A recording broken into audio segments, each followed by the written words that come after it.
retrouver dans ce plateau spécial, très chers téléspectateurs, qui reçoit pour vous aujourd'hui le professeur Mbata, secrétaire permanent de l'Union Sacrée, président de la commission ECOFIN, député élu au niveau de la représentation nationale. Le professeur Mbata, bonjour et bienvenue. Bonjour, merci de m'avoir invité. Comment vous allez?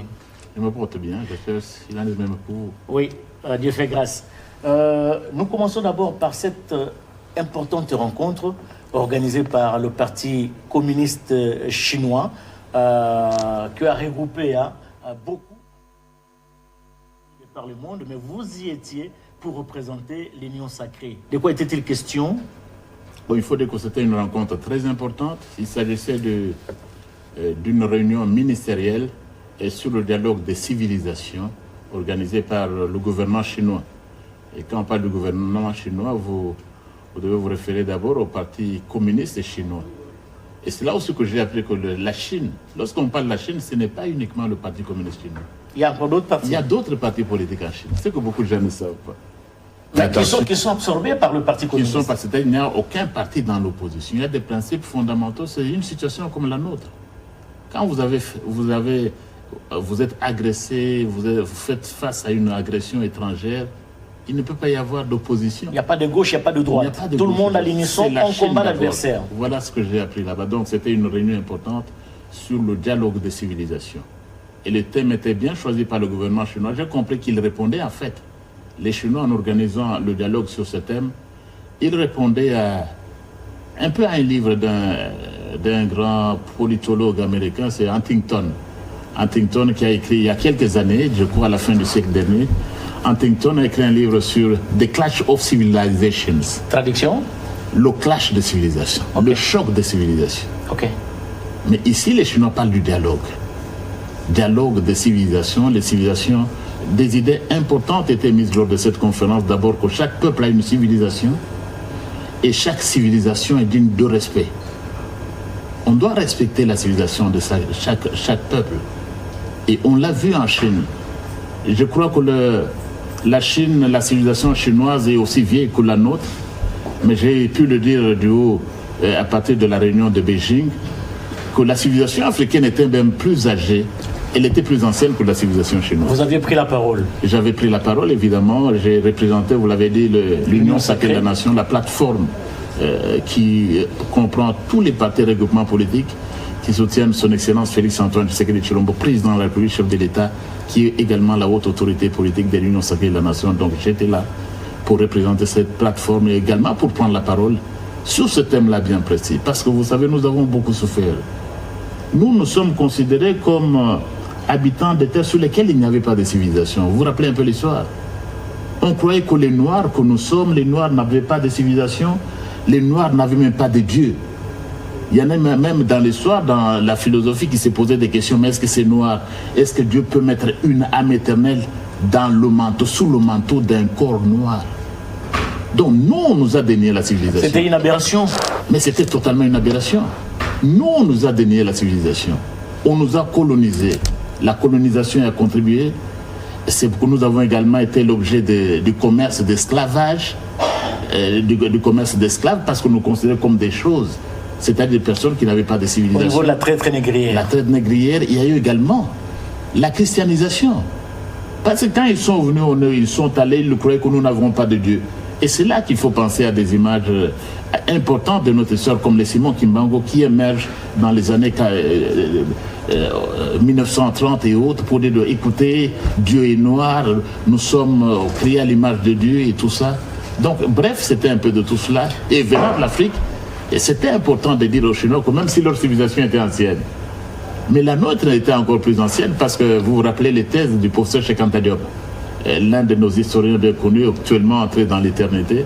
Et Cheikh Anta Diop a écrit cet important ouvrage sur l'antériorité des civilisations nègres, mythe ou réalité. Mythe ou réalité historique. Et c'était une réalité. Donc la civilisation est née sur cette terre. Oui. Et vous savez bien, il a fait ses études sur l'égyptologie. Toutes ces pyramides que vous voyez en Égypte. Mais c'est parce que les Noirs savaient maîtriser la science. Oui. On n'amenait pas la science d'Athènes ni de Paris, non. C'est pourquoi les pyramides égyptiennes résistent jusqu'aujourd'hui alors que des machines, des gratte-ciel peuvent Grâce tomber. à l'ingéniosité des Noirs. Ils maîtrisaient tout, ils maîtrisaient la géométrie, ils maîtrisaient l'astronomie.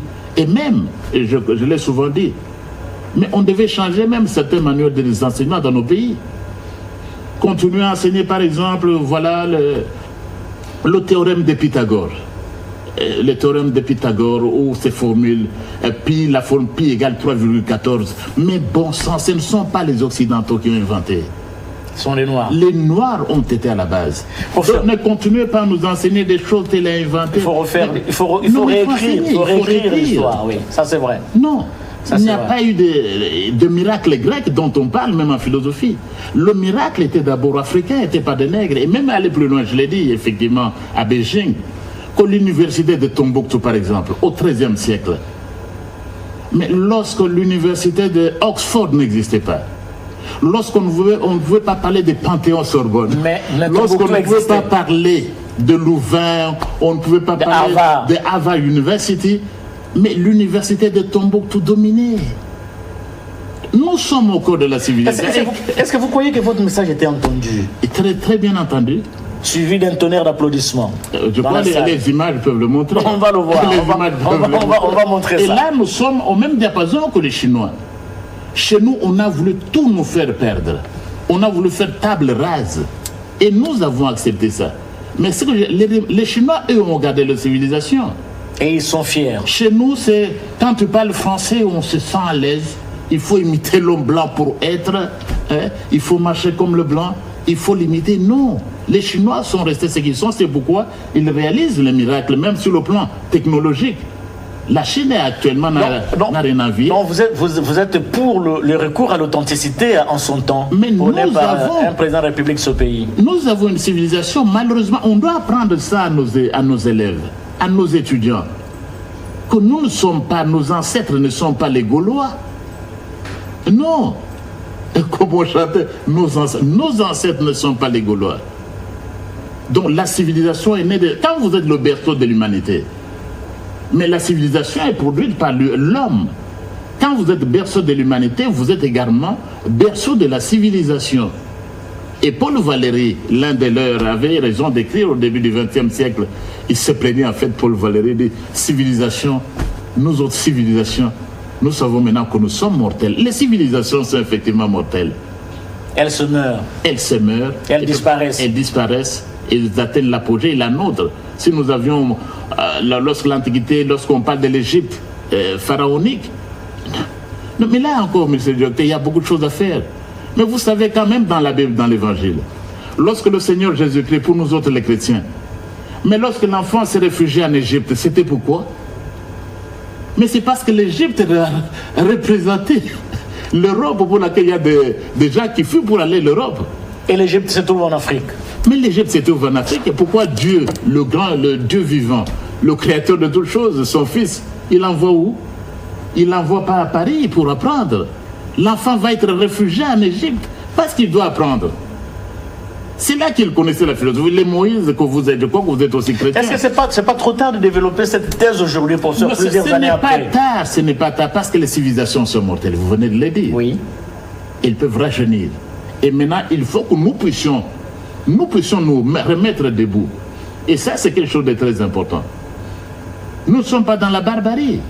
Nous devons nous remettre parce que nous devons effectivement, dans le concert des nations, si nous devons émerger, nous devons tirer des ressources de notre civilisation.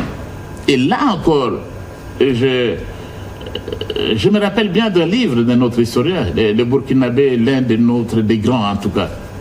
C'est Joseph Kizerbo. Et j'aime bien souvent citer les livres du professeur Joseph Kizerbo. Surtout son livre « La natte des autres ». La natte des autres. Lorsque vous dormez sous la natte des autres, vous faites les rêves des autres. Il peut venir vous la ravir. Oui, mais nous, sur le plan intellectuel, sur le plan épistémologique, nous continuons à dormir sur les nattes fabriquées en Occident par l'ancien colonisateur. Nous ne pouvons pas faire nos propres rêves. Sur les nattes des autres. La natte des autres. Nous devons commencer à apprendre à fabriquer nos propres nattes, à faire nos propres rêves. Et croyez-moi, ce seront des rêves de grandeur. Et nous autres, comme pays, placés au cœur de le berceau de l'humanité, nous sommes au cœur comme Congo. Oui, mais ça serait une démarche de longue haleine, professeur, hein, parce qu'il y a éveiller la conscience des gens pour qu'ils puissent aujourd'hui prendre à bras le corps leur civilisation, pendant que des années, ils ont été aliénés par les civilisations occidentales. C'est pas aussi une mince affaire comme vous le pouvez. Mais c'est le rôle des intellectuels véritables, que vous êtes, des intellectuels organiques. N'attendez pas que cela, ça ne vient pas toujours des masses. Toutes ces révolutions, il y a toujours un résidu. Il y a toujours un groupe qui s'est réuni, qui doit repenser. Oui. Il faut être à un moment donné capable de s'arrêter. Est-ce que nous avons choisi les bons chemins? Comme à l'époque, avant l'indépendance, avec ce manifeste de la conscience africaine qui a réveillé les Africains et pour précéder justement cette Afrique avant les indépendances. Oui, c'était ça, c'était une minorité, les Maloula et les autres. Oui. Mais là encore, vous voyez, même en philosophie, regardez un peu, souvenez-vous de ce livre de révérend Père Tempels, La philosophie bantou. Oui. Mais c'était déjà une révolution, c'était déjà une rébellion. Parce que certains pensaient que les Bantous n'avaient pas de philosophie. La philosophie, c'était seulement la philosophie occidentale et autres. Mais, bref, c'est sur toutes ces idées qu'on a eu à réfléchir à Beijing et en Chine pour leur montrer. J'ai parlé de la civilisation africaine et j'ai parlé de la place de la RDC, mon pays. C'est l'Afrique est le berceau de l'humanité. Et au cœur de l'Afrique se trouve cette République démocratique du Congo dont Franck Fanon avait dit l'Afrique, que cette Afrique avait la forme d'un revolver dont la gâchette est placée au Zaïre. Donc nous sommes au cœur de la civilisation africaine et nous comme pays, nous sommes la gâchette, malheureusement actuellement victime d'une agression. C'est ce que j'allais vous poser comme question. Victime de l'agression. Cette RDC qui est aujourd'hui déchirée par cette agression rwandaise. Est-ce que vous aviez aussi parlé de ça en Chine? J'en ai parlé effectivement. Ok. C'est-à-dire, vous parlez de l'avenir de la civilisation, vous ne pouvez pas oublier la RDC. Nous sommes au cœur, nous occupons le territoire, nous sommes donc au cœur du berceau même de l'humanité. Et nous sommes victimes de l'agression. Et on ne peut pas penser le futur sans la République démocratique du Congo, avec tout ce que nous avons. Et je l'ai dit, lorsqu'on parle de notre pays, il n'y a pas que les mines, chers messieurs, chères madames. Il n'y a pas que le cuivre, il n'y a pas que le coltan. Mais il y a des hommes et des femmes comme vous et moi qui peuvent penser. Je n'aime pas cette présentation de mon pays. Quand on présente la RDC, non, c'est un pays riche. Non, mais il y a d'abord la première richesse, c'est l'homme. Et cet homme, c'est l'homme. Vous êtes là, nous sommes là. Il y a cette richesse qu'on doit mentionner. Et j'ai donc parlé de la RDC victime de l'agression, mais de cette RDC dépend pour beaucoup l'avenir de l'humanité. Parce qu'on a parlé de l'industrie du futur et même du présent déjà, avec les voitures électriques. Mais toutes ces matières premières, je leur dis, elles sont en abondance dans mon pays, dans notre pays, et la civilisation de demain elle ne va pas se faire sans nous. Mais face justement à l'agression dont est victime notre pays, professeur Mbata, mais on ne sent pas l'implication totale de la Chine, à l'instar des Américains par exemple. Qu'est-ce qui se passe? Non, mais il faut dire ceci, je leur dis, les Chinois ont aussi la chance. Vous voyez aussi la grande décision, la résolution 2773. 73, oui. Elle a été prise par le Conseil de sécurité sous la présidence chinoise. Ah, ça, c'est important. Et c'est ça, il faut le savoir. Cette résolution-là, la Chine a eu un peu de la chance, non? C'est comme si cette résolution importante sur la RDC qui condamne le Rwanda, qui oblige ces pays, cet État voyou de retirer ses troupes. Oui. Cette résolution a été prise par le Conseil de sécurité sous la présidence chinoise. C'est pour dire que la Chine a joué un grand pays. Elle pouvait aussi brandir son droit de veto pour que cette résolution passe pas.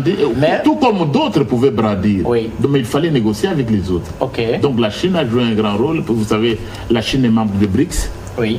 Elle vote souvent avec les Russes. Et tout ça, donc, comme président assumant la présidence du Conseil de sécurité à ce moment-là, la Chine a effectivement joué son rôle lors de l'adoption de cette résolution 2773, une résolution très importante pour notre pays et une résolution rendue possible. Il faut le dire, il faut le souligner. On n'ajoute rien. Grâce à la diplomatie agissante de son Excellence Félix Antoine Tshisekedi Tshilombo, président de la République, chef de l'État et haute autorité politique de l'Union sacrée de la Nation. C'est grâce à lui que nous sommes arrivés à cette victoire diplomatique et ce n'est pas fini. Ok. C'est grâce à lui que nous allons à d'autres victoires. Ok. La résolution, voter une résolution est une chose, professeur, vous êtes d'accord avec moi, mais sa mise en application en est une autre. Une résolution qui a été votée, mais qui tarde à être mise en application. Qu'est-ce qui se passe? C'est souvent comme ça en droit international, malheureusement. Nous sommes dans le domaine du droit international et des relations internationales. Ça ne se fait pas en un jour. Toutes les résolutions ont toujours des défis. Et celle-ci a également des défis. Ça prend du temps. Mais ce qui est sûr, c'est que nous l'avons eu. Et pour la première fois, nous l'avons eu. Cette guerre, mais elle nous est imposée depuis 30 ans. Vous n'aviez jamais une telle résolution. Et puis vous savez, monsieur le directeur, ce qui me choque souvent, c'est quoi? Nous avons remporté de grandes victoires.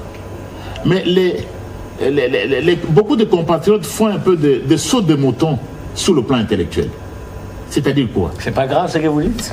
Beaucoup. C'est quoi les faire des sauts de mouton sur le plan intellectuel? Je vais vous l'expliquer peut-être dans le thème. Beaucoup font des sauts de mouton. C'est-à-dire, quand vous avez une victoire remportée, célébrez-la. Oui.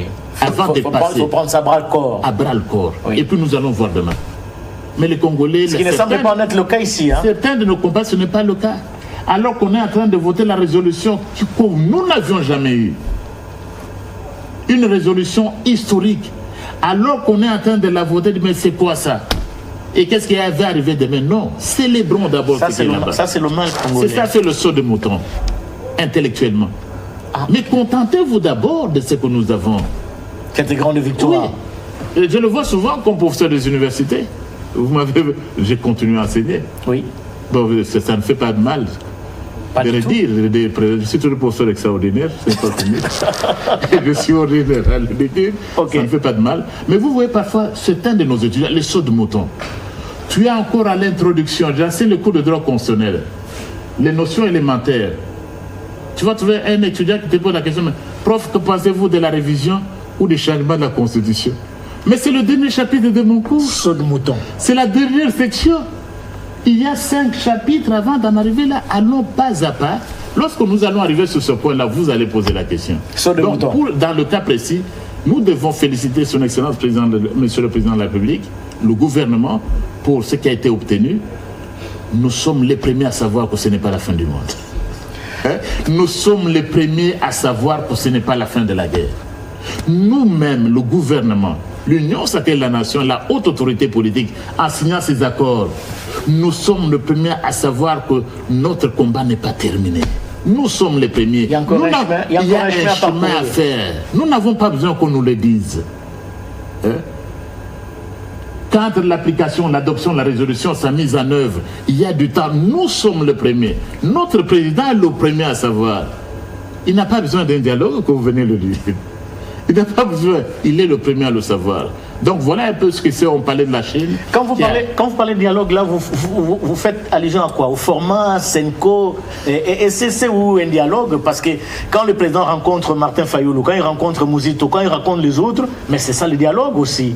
Mais c'est ça, le dialogue est permanent. Vous m'avez présenté, je suis président de la commission politique, administrative et juridique de l'Assemblée nationale. La PAG. La PAG, la première commission de l'Assemblée nationale.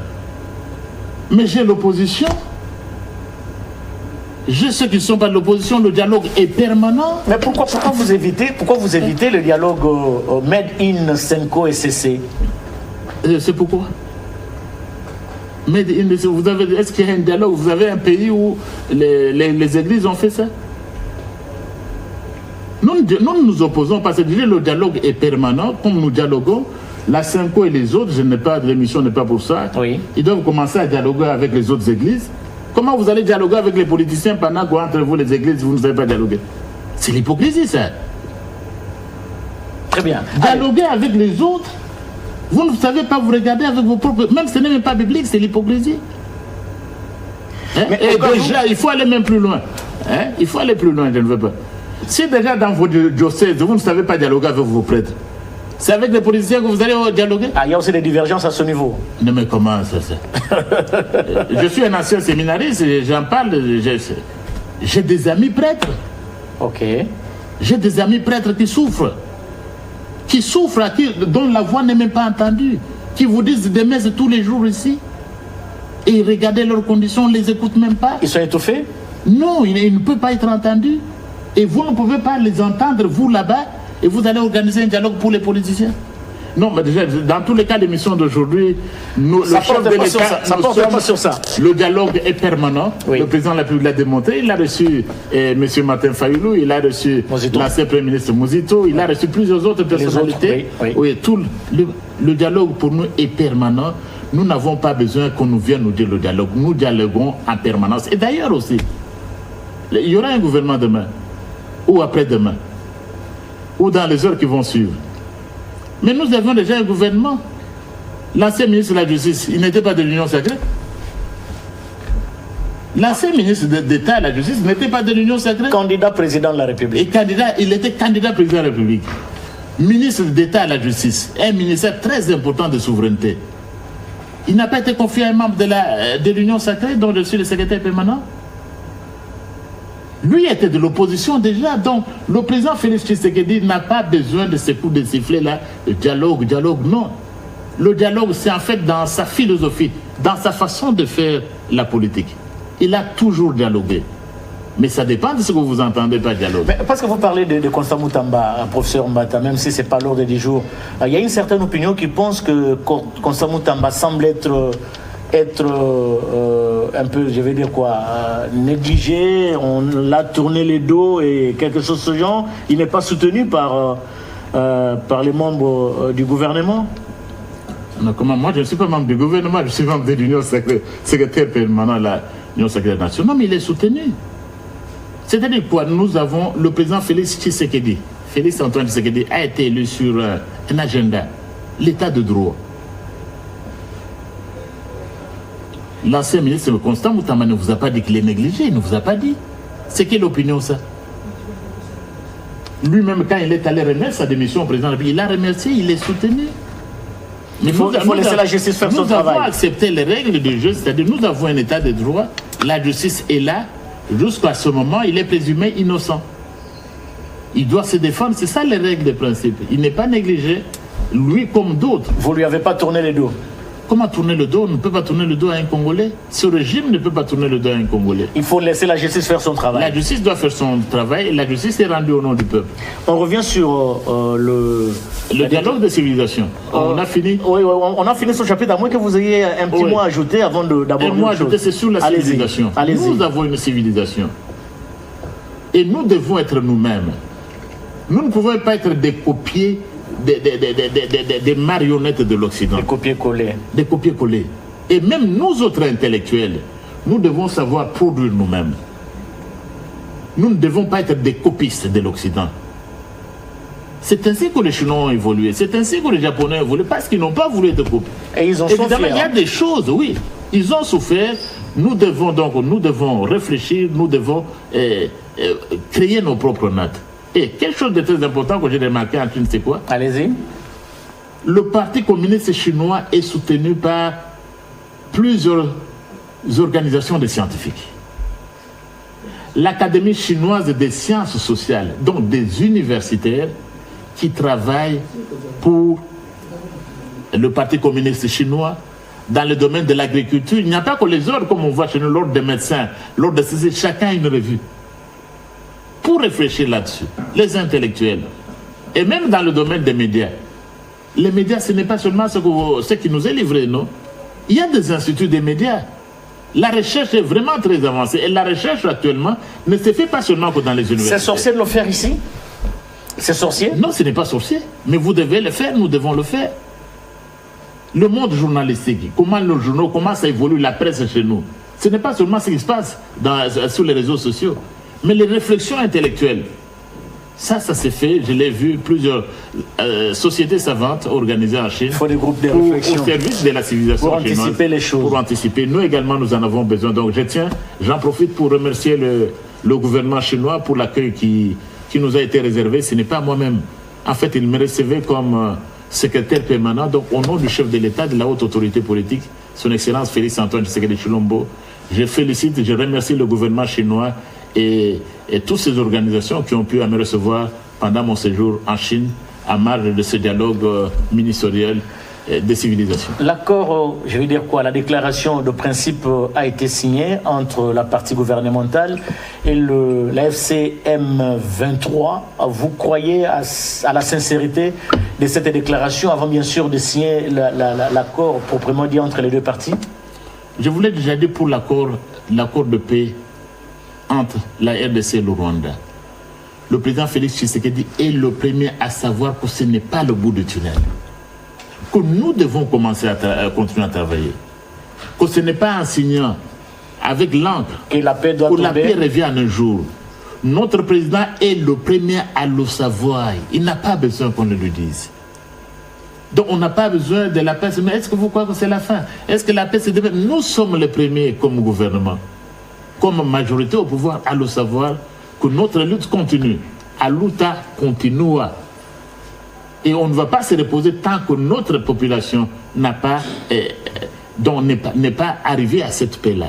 Tant que l'est de notre pays est occupé par le Rwanda, tant qu'une partie de notre territoire n'est pas sous notre contrôle, le président Félix Tshisekedi ne va pas dormir sur ses lauriers. Nous ne serons jamais calmes tant que nous n'avons pas recouvré l'intégrité du territoire. Oui, mais ça tarde à venir, 30 ans après, ça tarde à venir. Maintenant, mais il faut comprendre la population est un peu plongée dans un espoir désespéré, professeur Mbata. Non, mais ça tarde à venir parce que pendant plus de 30 ans, vous avez un régime qui ne s'en souciait pas. Et voilà un régime pour la première fois qui restaure la dignité du peuple congolais. Nous étions ici à 20 ans, pendant 25 ans, on n'en parlait pas. On était infiltrés à tous les niveaux, vous le savez. On avait un chef d'État qui s'est retrouvé du jour au lendemain devant dans la rébellion. Et pourquoi être pressé? Il faut accorder, il faut croire. C'est pourquoi il ne faut pas faire du saut de mouton. Cet accord, on ne l'a jamais vu. Même pas le moindre. Même pas un paragraphe de cet accord, on ne l'a pas eu sous l'ancien régime du président que vous connaissez. Il y a des avancées qu'il faut saluer quand même. Hein? Mais ce sont des avancées historiques. Oui, on n'a pas eu ça. Ça, c'est vrai. Pendant longtemps. Oui. Donc maintenant, qu'est-ce qu'il faut? C'est encourager le président de la République, encourager le gouvernement, encourager l'Union sacrée pour qu'on arrive là. Mais pas qu'on combatte, mais voilà, est-ce que vous croyez que la paix c'est demain? Non, nous sommes le premier à savoir que la lutte. Reconnaissez-moi l'opposition de manifester son point de vue. Mais il le manifeste. Il manifeste et ce régime a donné à l'opposition plus de liberté que l'ancien régime. Ce n'est pas vous que vous l'apprendrez, monsieur le directeur. Il y a une étude comparative. En fait, j'étais moi-même parmi l'un de vos admirateurs. Merci. Mais vous n'aviez pas la même liberté que vous aviez aujourd'hui. Pas du tout. Non, vous ne l'aviez pas. Pas du tout. Vous ne l'aviez pas. Et même les questions que vous posez au secrétaire permanent de l'Union sacrée de la Nation. Vous ne pouvez pas le faire. Vous ne pouvez pas le faire. À l'époque. Vous vous retrouvez menacé. Le boulot menacé. Mais parce que nous sommes en face d'un démocrate qui a été élu à la magistrature suprême. Voilà. C'est normal qu'il puisse laisser des empreintes comme ça. Donc il a fallu attendre l'avènement de Félix Antoine Tshisekedi au pouvoir pour que ce terrain se libéralise. Ça c'est vrai. Et nous sommes déterminés. Nous en sommes reconnaissants même dans nos différentes rédactions. Et vous suivez vous-même les médias. Il y en a qui passent, qui oublient même l'opposition, qui passent à l'insulte du chef de l'État. Vous n'attendez pas que le lendemain ils sont au cachot? Les insultes, c'est pas bon. Oui. On peut mener son point de vue, mais pas insulter, parce que ça relève à d'autres temps, de l'éducation. On ne l'aurait même pas fait. Oui. Pas l'éducation, on ne l'aurait même pas fait, mais on tolère. Parce que, vous savez, le président de la République, j'appartiens moi-même, je suis de l'UDPS, ça fait combien d'années dans l'opposition? Plusieurs années. Plusieurs décennies de l'UDPS dans l'opposition. Donc nous sommes les premiers. Toute une école, hein? Oui, toute une école. S'il y a un régime qui peut respecter l'opposition, c'est le nôtre. Parce que nous avons connu l'opposition. Oui. Et même quand on a connu l'opposition, on n'a pas recouru aux armes. On n'a pas fait de rébellion. Un exemple à suivre. C'est un exemple à suivre. Nous n'avons pas utilisé les machettes, nous n'avons pas utilisé les kalachnikovs. Et ce président de la République, il est en fait le fruit, le produit de cette lutte démocratique. On le sent, on le sent, professeur. Pour l'accession au pouvoir. On reste toujours dans cet engrenage de l'accord, des accords FCM 23, parti gouvernemental. Je n'avais pas répondu totalement, donc nous sommes conscients que ce n'est pas fini. Ok. Que beaucoup est encore à faire. Nous sommes plus que conscients que le travail doit continuer à se faire. C'est une lutte de longue haleine. C'est une lutte. Mais avec ce régime, sous Félix Antoine Tshisekedi Tshilombo, ce pays va recouvrer son intégrité territoriale. Ce pays va recouvrer la paix. Le peuple n'attend que ça. Oui. Et cela va arriver sous ce régime. Et si le président réussissait, il n'y a pas de... Nous sommes déterminés à réussir. Félix Antoine Tshisekedi Tshilombo, notre président de la République, chef de l'État et haute autorité politique de l'Union sacrée de la Nation, et tous ceux qui l'entourent au niveau de l'Union sacrée de la Nation, nous sommes déterminés à réussir ce pari. Parce qu'en fait, il veut entrer dans l'histoire comme celui qui aura ramené la paix à tout un peuple. C'est pas ça que les autres manifestent cette opposition, font tout pour mettre des pots de banane sur le chemin du président afin qu'il ne puisse pas réussir. Bon, c'est pas ça, c'est dans cette peur, justement. C'est dans cette perspective-là. Si nous, pendant 30 ans, nous n'avons pas réussi, alors pourquoi lui doit réussir? C'est ça, ce qui s'est fait. Très bien. Pourquoi lui doit réussir? Même quand on parle de fameux ceci, fameux cela. Mais nous venons d'un ancien régime, non? Les dialogues entre guillemets, parce que je vous ai dit que nous sommes en permanence ouverts au dialogue. Mais les petits dialogues là, entre guillemets, dont on parle. Mais l'ancien président était là, ils en ont fait combien? Non. Il faut suivre. Et là, c'est quelque chose de très important. Alors, professeur, là, je ne semble pas être d'accord avec vous. Si l'ancien président n'en a pas fait, alors aujourd'hui, on ne peut pas le faire pour corriger l'état du passé. Ce n'est pas vous qui le faites, qui vous l'autorise. Écoutez, vous me donnez un point là. Dernièrement, j'ai pris la parole. Où c'est? La convention des compagnons de Daniel, avec l'archevêque général Kankenza. Okay. J'étais là invité. Daniel, ça vous dit quelque chose? Oui, bien sûr. Il a survécu, fosse au lion, tout ça. Bien sûr. J'étais là parmi eux. Et qu'est-ce que j'ai retenu les compagnons de Daniel? Daniel, le serviteur du Dieu très haut. C'est que Daniel, même quand le roi ordonnait qu'on le jette dans la fosse au lion, il n'insultait jamais le roi. Il disait vive le roi vive, que le roi vive éternellement. C'était pas par... Alors que c'est le roi qui l'avait jeté au feu. L'église... Ce n'était pas une façon de se moquer du roi? Non. Ce n'était pas une façon de se moquer du roi. Parce que l'église véritable du Seigneur ne peut pas être l'opposition au régime. Ce régime est établi par Dieu. Les gens prennent parfois des choses à la légère. Le président a pris le pays, il l'a dédié à Dieu. Les choses au début de sa mystérieuses. Notre président, il y a des symboles. Il peut être pécheur comme il veut. Il peut être tout ce qu'il dit, mais qui s'incline sous un soleil ardent, en plein stade. Et les sorciers regardent, et les anges regardent, et tous les esprits regardent. Cet homme-là consacre la nation à Dieu. C'est pas anodin, hein? Non. Même ceux qui tentent de faire des coups d'État, vous voulez l'éliminer, vous savez qu'il a établi. Vous croyez qu'aujourd'hui, si le président Félix a survécu, c'était lui? C'était la garde présidentielle? Pas du tout. C'est Dieu lui-même. Il donne le pouvoir à qui il veut. Il élève qui il élève. Et il n'y a personne qui lui demande des comptes. Pour ce temps, il a élevé Félix Antoine Tshisekedi Tshilombo. Et si vous allez contre celui que Dieu lui-même a élevé, vous vous retrouvez en train de combattre Dieu lui-même. Et ce Dieu n'a jamais été distrait. Il n'a jamais été distrait. Un Dieu qui ne dort jamais. J'aime bien ce Dieu-là de Daniel. Allez, on change de chapitre. C'est très important avant de quitter Daniel. Allez-y. Dans son livre, là, Daniel était 10 fois supérieur à tous les devins du royaume. 10 fois supérieur à tous les devins. Et ce Dieu de Daniel-là, c'est lui qui a oint Félix Antoine Tshisekedi Tshilombo. Très bien.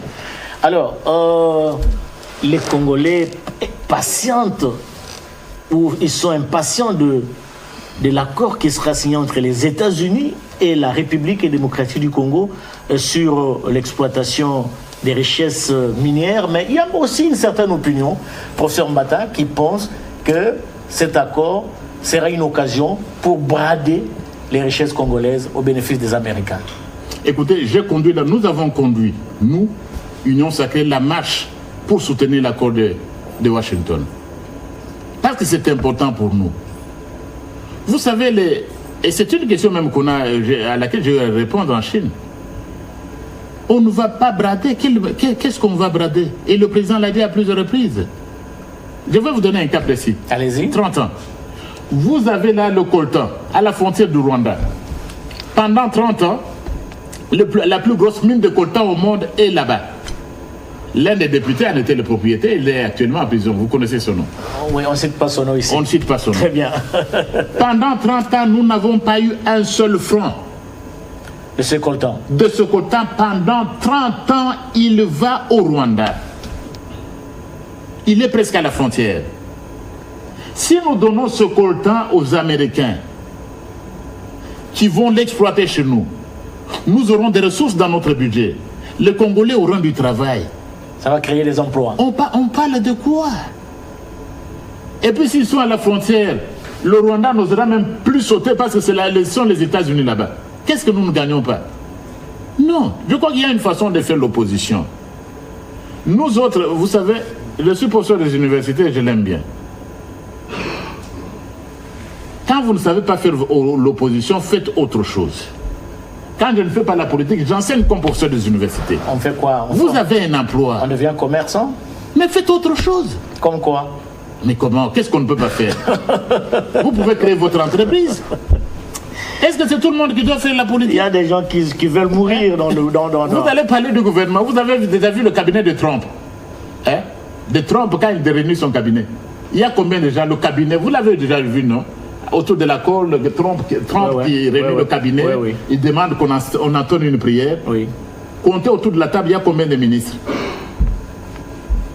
Mais vous avez un pays où les gens vont aller chez morts, ils vont aller chez les fétichards. On dit même que les macas sont disparus. Non. Parce qu'on en a acheté en quantité industrielle pour aller faire des gris-gris. Vous ne pouvez pas faire autre chose que notre gouvernement. Et puis il n'y a que vous. Ah, ça. Sur 5 millions d'habitants, il n'y a que vous. Même quand vous avez un parti de Dieu, il n'y a que vous qu'on doit prendre. Il n'y a pas d'autres personnes. Mais apparemment, c'est comme si le paradigme a changé, professeur. Non, non, pas les sujets. Les derniers, non, on ne change pas. Les dernières nominations des mandataires publics, on sent que, comme si le président n'est pas passé par les inamovibles, les éternels, il a nommé quand même des figures, parce que à partir de l'exemple de Mme Kaikwamba, ça a donné quand même une bonne impression à la population congolaise, parce que personne ne savait où était Mme Kaikwamba avant sa nomination comme chef de la diplomatie congolaise. Bon, les invisibles, les inamovibles, c'est vous qui les connaissez. Moi, je n'ai rien dit là-dessus. Tout ce que je dis, c'est le président, c'est le chef de l'État. Les Congolais l'ont élu avec plus de 70%. Il ne peut pas être prisonnier d'un camp. Vous ne pouvez pas emprisonner un président que tous les Congolais ont élu. C'est lui. Parce qu'en fin de compte, ce n'est pas vous qui rendrez des comptes. C'est son Excellence Félix Antoine Tshisekedi Tshilombo qui rendra compte au peuple congolais. C'est lui qui fera la comptabilité de ses actions pendant sa mandature. Oui, quand ça ne marche pas, on ne cite même pas votre nom. C'est le président. Quand l'eau ne coule pas dans le robinet, oh Félix Tshisekedi. Lorsque la route là-bas, ça ne marche plus, il y a des trous. C'est lui. Non. C'est lui le président de la République. Et tout le monde doit comprendre ça. Et nous l'avons dit au niveau de l'Union sacrée. L'Union sacrée qui est son œuvre d'ailleurs. Il n'y a pas eu de cofondateur de l'Union sacrée de la nation. C'est l'inspiration du président de la République. Et quand il a créé l'Union sacrée de la nation, il a dit tout le monde venait, nous venons accompagner. Vous n'êtes pas venu chercher le pouvoir. Vous êtes venu l'accompagner pour réussir sa mission. Qu'on laisse son Excellence Félix Antoine Tshisekedi Tshilombo. Il va nommer son gouvernement, c'est lui qui a été élu. Qu'on l'accompagne. Mais s'il nomme un gouvernement, ça doit être des ministres au service du peuple. Pas au service des partis politiques. Au service d'une vision, pas des partis ni des regroupements politiques. C'est au service d'un peuple. Il a des comptes à rendre. Il doit entrer dans l'histoire. Il doit entrer dans l'histoire et nous devons l'aider à entrer dans l'histoire comme le plus grand président de ce pays. Il doit entrer dans l'histoire comme un président qui aura rassemblé son peuple. Il doit entrer dans l'histoire comme celui qui nous a aidé à revendiquer. Est-ce que ce n'est pas tard, professeur Mbata? Ce n'est pas tard, à 3 ans de la fin de son mandat, c'est pas tard. Mais nous ne sommes pas encore à la deuxième année. Mais je parle de 3 ans, à la fin du mandat. Mais je vous dis que depuis sa réélection, nous n'avons pas encore fait 2 ans. Ça, je le sais. Ah, vous le savez? Oui. Si vous le savez, donc nous avons encore du temps. Très bien. Donc, il doit entrer comme un président qui aura rebâti le... Il doit entrer dans l'histoire de ce pays comme un bâtisseur. Il doit mettre fin à cette guerre de l'Est. Nos populations de l'Est doivent vivre en paix et produire. Ce pays doit émerger.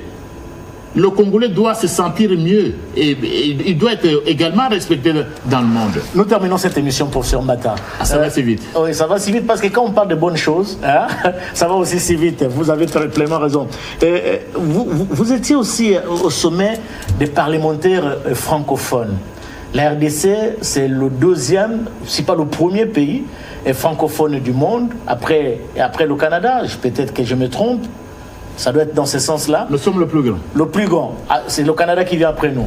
Mais qu'est-ce qui se passe? En termes de population, nous sommes le plus grand. Oui, très bien. Alors, qu'est-ce qu'on peut encore attendre de cette francophonie? Bon, il faut dire que moi, je suis arrivé le dernier jour, je venais de la Chine. Je suis arrivé le dernier jour, j'ai eu à m'excuser parce que je suis également le rapporteur de la commission politique des parlements francophones. Oui. Et on se connaît bien là-bas. Et là-bas, c'est ce qu'on a dit, nous restons membres de la francophonie. Et ça, je l'ai dit même à l'ambassadeur Rémi Maréchaux, l'ambassadeur de France. Nous attendons quoi de la francophonie? Quand on sait qu'à la tête de cette francophonie, il y a un secrétaire général ou une secrétaire générale ça doit changer. Qui est rwandaise. Nous devons réclamer, revendiquer notre... J'ai dit ceci, nous n'allons pas quitter la francophonie pour la laisser à la France. Nous allons nous battre là-dedans pour revendiquer notre place. Mais il faut avoir la bénédiction française. Nous devons nous battre. Et on ne va rien vous donner comme sous le gâteau. Dans ce concept des nations, même ces victoires diplomatiques gagnées et sous la présidence de son Excellence Félix-Antoine Tshisekedi Tshilombo, mais c'est parce qu'il a su se battre. C'est parce que nous savons nous battre. C'est un monde d'intérêt. La France, pendant longtemps, n'était pas avec nous. Et ça, elle l'est aujourd'hui? Bon, je crois qu'ils avancent, ils évoluent. Ah, ok. Ils évoluent. Mais au début, non. Au début, non. J'ai dit à plusieurs reprises, le français n'est pas une langue officielle au Rwanda, mais ils ont là la francophonie. Il faut aussi jouer la diplomatie. Il faut aussi faire le lobbying. Que les Congolais fassent le lobbying. Mais malheureusement, le problème, c'est lequel? C'est ce qui nous a manqué pendant plusieurs années. Les Congolais passent le temps à se combattre eux-mêmes. Pour rien. Pour rien. Et ils apparaissent ridicules devant l'opinion. Vous venez accuser, comme vous venez insulter le président Tshisekedi dans un pays étranger. Mais l'homme occidental se moque de vous. Professeur Mbata, les bonnes choses ne durent pas. Vous regardez cette caméra qui est juste derrière moi. Mais j'étais à Bruxelles. Vous n'avez pas parlé de Benelux? Je devais. Ah, vous avez rencontré l'Union Sacrée Benelux. Oui, juste un mot, juste un mot. Juste un mot et puis on termine. Oui. On est au cours derrière le temps. Vous savez, depuis le mois de mai l'année dernière, j'étais chargé, mission lourde et délicate, chargé par son Excellence Félix-Antoine Tshisekedi Tshilombo, président de la République, chef de l'État, haute autorité politique de l'Union Sacrée de la Nation. Il m'a confié la charge lourde de redynamiser l'Union Sacrée de la Nation. Il fallait redynamiser et à l'intérieur et à l'extérieur du pays. Et dernièrement, j'étais à Bruxelles, au Benelux, pour redynamiser l'Union Sacrée. Je remercie, en passant, je salue nos compatriotes qui sont à Bruxelles. Ils vous ont réservé un accueil chaleureux. Très chaleureux. On a vu au travers des images qui nous sont parvenues. L'Union Sacrée est en vie et on sent que nous sommes d'ailleurs l'unique plateforme qui est en vie. Parce que même hier, on a reçu des adhésions. L'Union Sacrée de la Nation est actuellement l'unique plateforme qui reçoit des adhésions. Donc les compatriotes de Bruxelles, de Benelux, allez de l'avant. Très prochainement, ce sera Washington DC. Washington DC, nous avons besoin également que l'Union Sacrée aux États-Unis d'Amérique se réorganise. Vous savez que son Excellence Félix-Antoine Tshisekedi Tshilombo, président de la République, chef de l'État, haute autorité politique, sera à Washington DC dans les jours qui viennent. Dans les semaines qui viennent, il faut lui réserver un accueil délirant. Un accueil délirant pour montrer que toute la nation, à l'intérieur et à l'extérieur du pays, est derrière son chef, le président que Dieu nous a donné, et le président que le peuple a élu pour que nous puissions remonter la pente, et puis pour que nous puissions reprendre notre place au sein du Conseil des Nations. Très bien. Regardez cette caméra qui est derrière moi, professeur. Ouais. Adressez un mot à la population des Nord Kivu, des Sud Kivu et des Lituri qui vous regardent et qui font objet des différentes injustices, des viols, des tueries. Et même des massacres comme des massacres dernièrement dans une église catholique. Les IDF entrent pour tuer plus de 40 personnes. Un message juste à cette population qui est en train de... Nos compatriotes de l'Ituri, du Nord et du Sud Kivu, nous sommes avec vous. Nous sommes avec vous. Nous ne serons jamais en paix à Kinshasa, à Bandundu-Ville. Nous ne serons jamais en paix à Mbandaka, qui Kisangani, tant que vous vivez ces conditions-là. Et le président Félix-Antoine Tshisekedi Tshilombo, haute autorité politique de l'Union Sacrée de la Nation, et la nation tout entière, nous sommes avec vous nous allons mettre fin à cette agression. Je suis de ceux qui ont toujours dit cela. Cette guerre, nous la gagnerons. Et nous sommes en train de la gagner. Ça peut durer quelque temps, ça peut encore durer. Mais soyez calmes, nous sommes persuadés. Nous ne pouvons pas être le Congo sans vous. Nous ne pouvons pas être une nation congolaise sans vous. Donc, nous sommes totalement de cœur avec vous et d'esprit. Et nous allons mettre tous les moyens, et notre commandant suprême en tête, tous les moyens pour que le Sud Kivu, le Nord Kivu et l'Ituri retrouvent la paix, pour que la nation tout entière soit en paix et que finalement, nous puissions commencer cette grande bataille du développement, bâtir au cœur de l'Afrique un pays grand et prospère. La République démocratique du Congo restera une et indivisible. Professeur Mbata, laissez-moi vous dire merci d'avoir répondu à notre invitation. Autant je vous dis merci, autant je dis merci à toute l'équipe technique ici présente qui nous ont permis d'atteindre vos différentes maisons sans aucune disposition protocolaire. C'est ça la magie de la télévision. Nous disons également merci aux téléspectateurs. Vous êtes disséminés à travers le monde. Merci de ce soutien. On voit les différentes plateformes au niveau numérique. Merci de nous soutenir et nous sommes là pour vous donner l'information en temps réel. Merci directeur. Merci. Et j'ai oublié l'Union Sacrée Afrique du Sud. Oui. L'Afrique du Sud également pour le travail qui est fait. Merci. Continuons. La lutte continue jusqu'à ce que nous puissions recouvrer l'intégrité du territoire national. C'est toujours un plaisir de vous recevoir. Merci beaucoup, monsieur. Merci. Merci. Allez.